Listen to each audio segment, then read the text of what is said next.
Во рамките на манифестацијата Денови на Кочанскиот ориз на летната сцена пред Центарот за култура Бели Мугри во Кочани се одржа фолклорен концерт на кој настапија фолклорни групи и пејачи од неколку европски држави и домашни ансамбли. Учествуваа ансамблот Виктор Сетера од збратимениот град со Кочани Сиген Цент Миклош, ансамблот Мушенијанка од Браила Република Романија и фолклорниот ансамбл Крижевци од Крижевци Република Хрватска с братимен град со Кочани.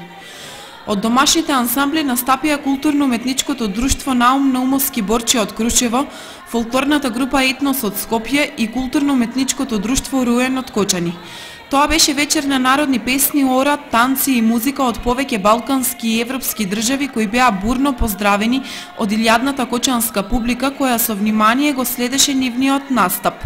Градоначалникот на Кочани Радко Димитровски приреди прием за делегациите и ансамблите учесници на годинешната манифестација Денови на Кочанскиот ориз. Кочани и Крижевци се веќе дугогодишни градови пријатели. Кочани и Крижевци се долгогодишни збратимени градови и посебно сме горди што сме пета година поред овде за Деновите на Кочанскиот ориз и што сме ваши гости.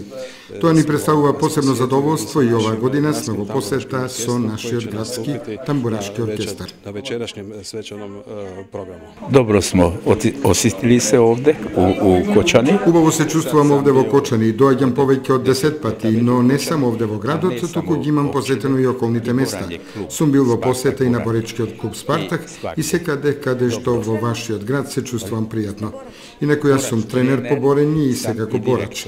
Кочани како град ми се допаѓа многу, бидејќи имате многу ориз, планини, а и луѓето се многу пријатни и гостопримливи.